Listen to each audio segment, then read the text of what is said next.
Hello friends. Now today we have to discuss about error detection methods in data link layer.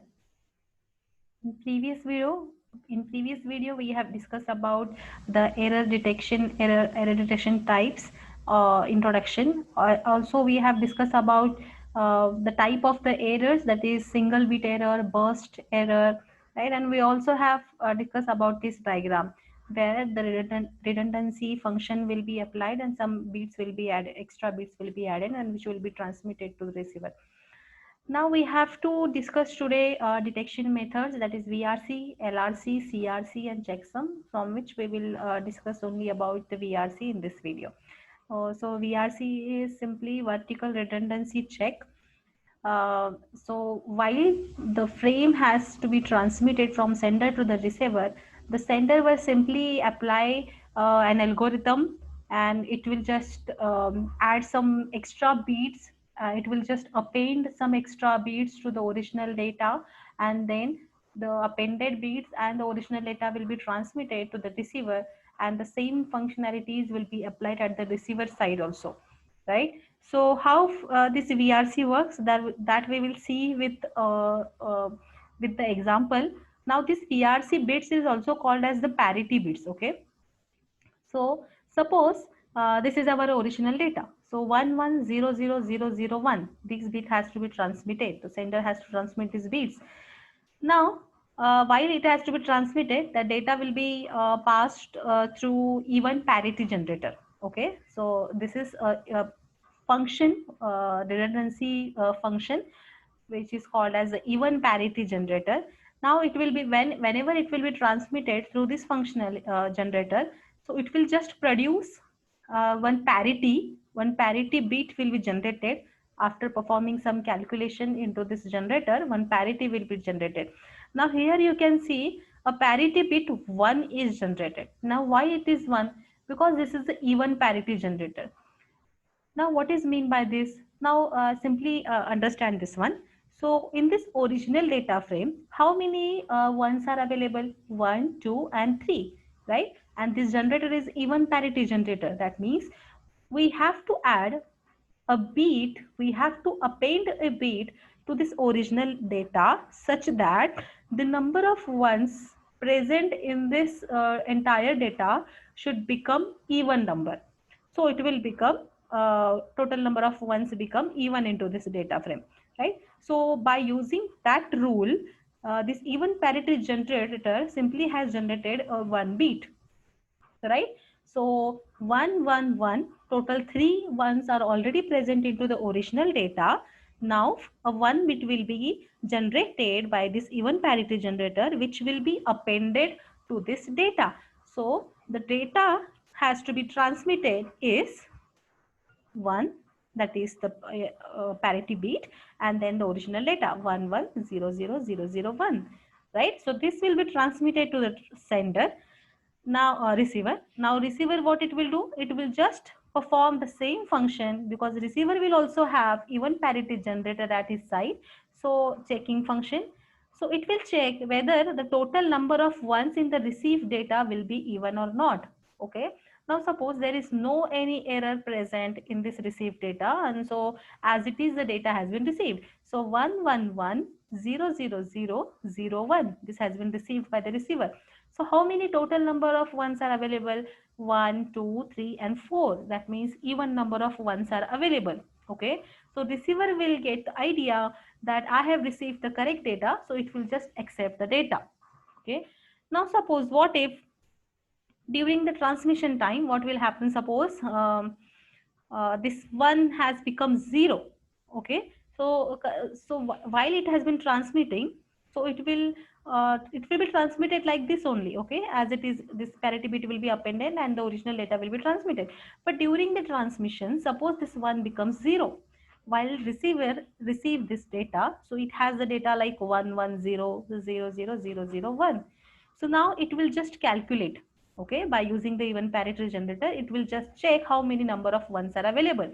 Now according to the change data, we have 1, 1 and 1, total three number of ones are there, that is the odd number.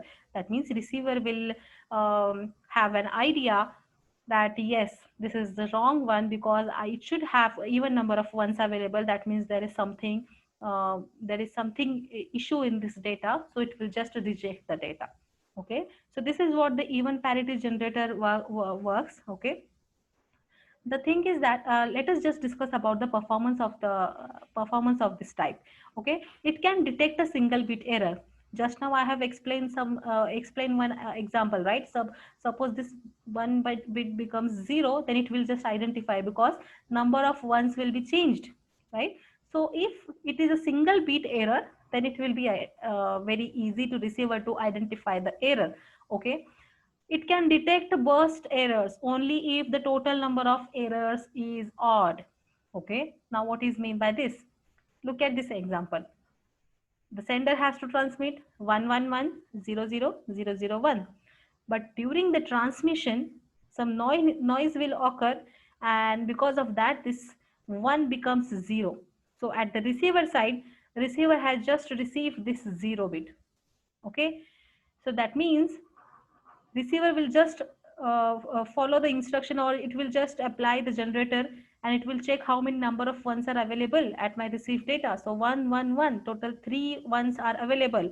So receiver will get to know that there is odd number of ones available, it should be even numbers, right? So it will just reject the data. So there is only one bit error, so that can be identified and that can be rejected by the receiver. Okay, now consider the second example. The sender has to transmit 111000001. Now during the transmission, the two bits has been changed. That is the second bit and this bit, right? The 0 becomes 1. Now while receiver will receive these bits, now he will just check the data, how many number of ones are available. 1, 2, 3, 4. So total 4 even number of ones are available. That means I have received the correct data, right? But we all know the data has been changed. This is 0, this 1 becomes 0, and this 1 becomes 0 becomes 1. But receiver will not get this because this is the even, because this is just um, it is giving the correct count of number of ones. It is giving the correct number of ones is even. According to his algorithm, this is the correct one. So it will just accept this data, and the uh, corrupted data, or we can say the error consumed data, will be transmitted to the network layer, right? So we can say that the VRC can work for, or it will just detect the error while it is dealing with the single bit error only. And if it will be applicable to the burst error only if the total number of error is odd.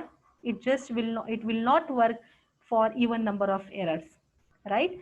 So simply we have to remember this diagram, and it will work for the even parity generator. Okay, now consider this example.